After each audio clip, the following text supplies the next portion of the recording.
ওরে কাম ক্রোধ 6 জেলা ছেড়ে যেতে হবে কর্মপুর বুঝে দেখ তোর সাধন রাজ্য বহুদূর বহুদূর খুঁজে দেখ তোর সাধন রাজ্য বহুদূর। এটা ওর গানের যে প্রতি উত্তর গানটা ছিল গ্রাম কছাই জেলা ছেড়ে যেতে হবে কর্মপুর আবার গ্রাম কছাই জেলা ছেড়ে যেতে হবে কর্মপুর বুঝে দেখ তোর সাধন রাজ্য বহুদূর মন আমার বুঝে দেখ তোর সাধন রাজ্য বহুদূর। এটা বাড়াও আব্বা মনিটর বাড়াও।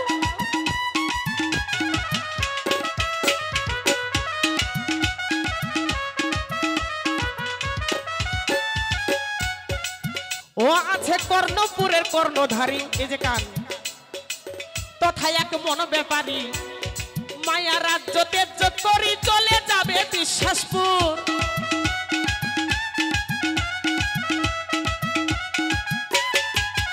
আছে কর্ণপুরে কর্ণধারী তথা এক মন ব্যাপারী মায়া রাজ্য তেজ্য করি চলে যাবে বিশ্বাসপুর মায়া রাজ্য তেজ্য করি চলে যাবে বিশ্বাসপুর। আমার বিশ্বাসের ঘাট পার হইলে তোর মিটবে তথায় ভক্তি শহর বিশ্বাসের ঘর পার হইলে তোর মিলবে তাহার ভক্তি শহর ওই ঘাটেতে পার হইলে চলে যাবে ইন্দ্রপুর। আমার ওই ঘাটেতে পার হইলে চলে যাবে ইন্দ্রপুর বুঝে দেখ তোর সাধন রাজ্য বহুদূর মন আমার বুঝে দেখ তোর সাধন রাজ্য বহুদূর।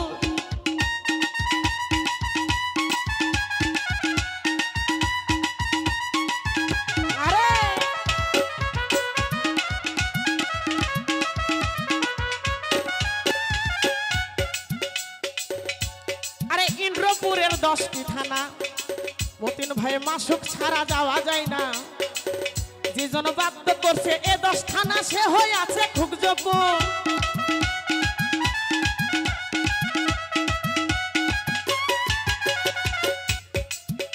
আছে ইন্দ্রপুরের 10টি থানা। ইন্দ্রপুর কি চেনেন?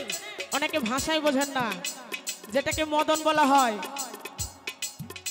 যেটাকে নফস আম্বারা বলা হয়, যেটাকে আলিফ বলা হয়, আলিফ আর মিমের যে একটি মিলনের কথা বাউল সম্রাট রশিদ সরকার বলছে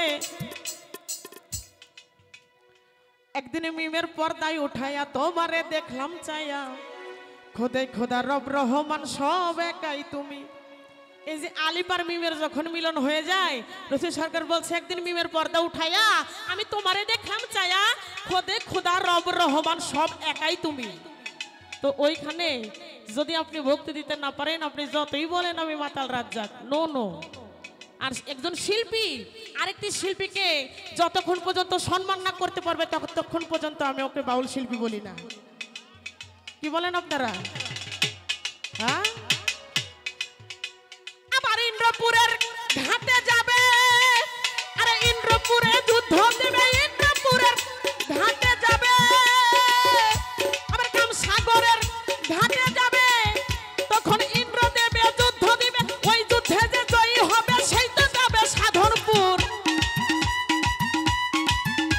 আবার ওই যুদ্ধে যে জয়ী হবে সেই তো যাবে সাধনপুর। বুঝে দেখ তোর সাধন রাজ্য বহুদূর মন আমার, বুঝে দেখ তোর সাধন রাজ্য বহুদূর। আসতে ওর উত্তর হইলে এবার আপনি শোনেন, আপনি কই থেকে আসছেন? ওখানে ওরা এই পৃথিবীর সৃষ্টির আগে, এই পৃথিবীর সৃষ্টির আগে আপনার আমি কোথায় ছিলাম, আপনার বসনটা কি ছিল এটা আপনি শোনেন।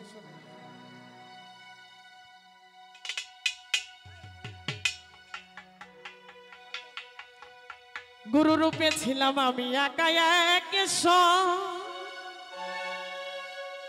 তোমায় সৃষ্টি করব বলে বাসনা ছিল আমার,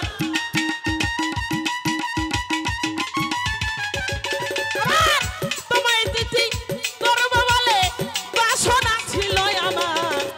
গুরু রূপে ছিলাম আমি একা এক, গুরু রূপে ছিলাম সেদিন একা এক।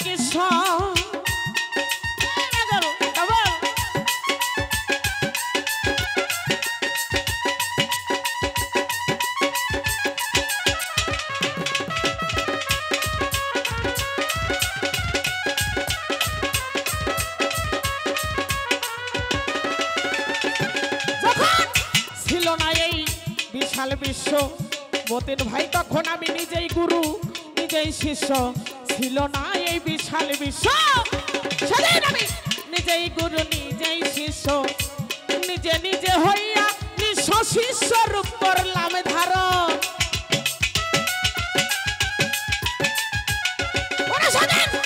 নিজে নিজে হইয়া নিঃস্ব শিষ্য রূপ করলাম ধারণ গুরু রূপে ছিলাম আমি একা একেশ্বর পাগলা রে গুরু রূপে ছিলাম সেদিন একা একেশ্বর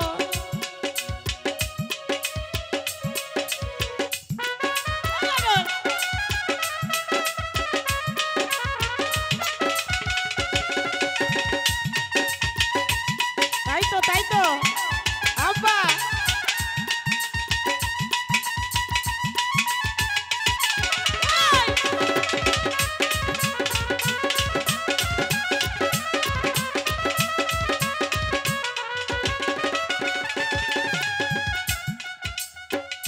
মহত্তার গানের মধ্যে বলছে এই যে মরার কথা শুনে যান আপনারা দুজন যে তর্ক বিতর্ক করলেন কুরআন দর্শন দ্বিতীয় খণ্ড মধ্যে বলছেন মানুষ মরলে বিচার হবে কার এই সুরত দুজকে যাবে যে বলবে সে গুনাহগার কি সুরত বানাইলো আল্লাহ রূপ মিশায়া আপনার আপনি পাপ করেছেন আপনি মনে করতেছেন আপনারা দুজকে দিবে একটি মানুষের মধ্যে থেকে আল্লাহ আদম আর মোহাম্মদ এই তিনটা যখন বের হয়ে যাবে তখন ওই মানুষটা মৃত কি তখন তার নামের পাশে মোহাম্মদ থাকবে না হয়ে যাবে মরহুম তাহলে আমাকে যদি পুরাইতে চাই তাহলে আমাকে পুনরায় আবার জীবিত করতে হবে এখন জীবিত করতে হলে আল্লাহ আদম আর মোহাম্মদ এই তিনজনকে আবার আমার মধ্যে প্রেরণ করতে হবে যদি আবার আল্লাহ আদম আর মোহাম্মদ আমার মধ্যে প্রেরণ করে আমি আবার জীবিত হই আমাকে যদি পোড়াই আল্লাহ কি আমার সাথে সাথে দোজকে পুড়বে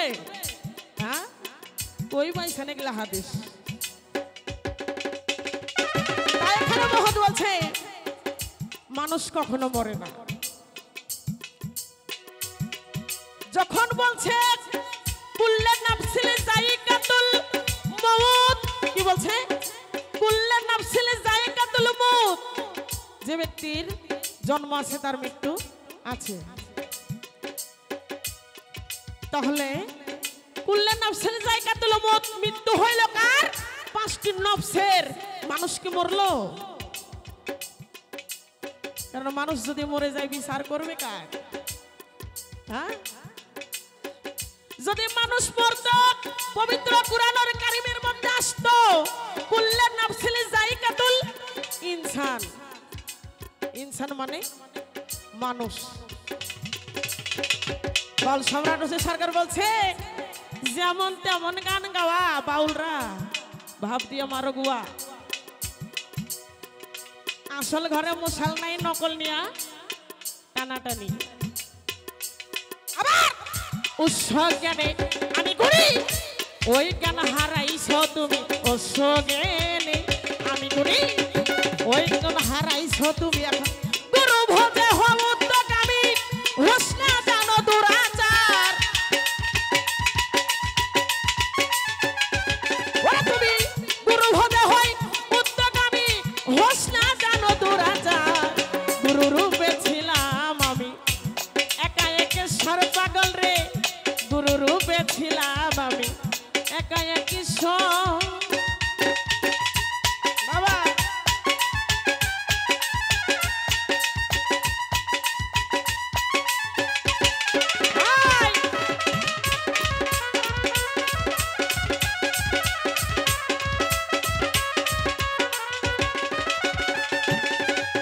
মানুষ কোনটু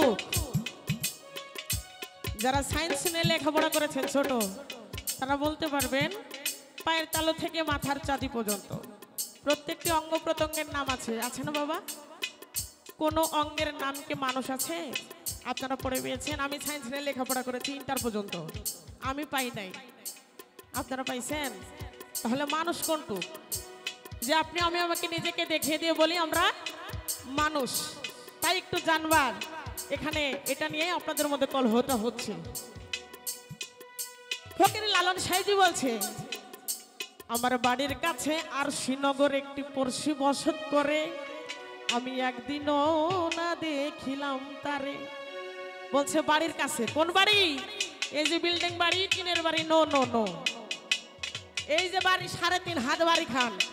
বলছে বাড়ির কাছে আরশিনগর। আরশি মানে কি শুনে যান, আরশি মানে হলো আয়না। কিরে হাসিস না কেন, বউ মরছে? হ্যাঁ, এই বাড়ির কাছে আরশিনগর। আরশি মানে হলো আয়না, নগর মানে পাড়া বা মহল্লা এ দেহের মধ্যে। তাই বলছে বাড়ির কাছে আরশিনগর, একজন পড়শি বসত করে। এই পড়শিটা হলো আল্লাহ বা স্রষ্টা, ভগবান, ঈশ্বর, গড, আপনারা যেটাই বলেন না কেন। তাই বলছে বাড়ির কাছে আরশিনগর, একজন পড়শি বসত করে, আমি একদিনও না দেখিলাম তারে। আর ওর সাথে যার দেখা হয়ে গেছে তার আর এই দুনিয়ার কোনো সাধন ভজন লাগে না, সে আল্লাহতে লয় হয়ে গেছে। যে ব্যক্তিটাকে আল্লাহ আল্লাহ করতে করতে আল্লাহতে লয় হয়ে যায়, বাদাম বিক্রি করে যে, তাকে আপনারা কি বলেন? বাদামওয়ালা।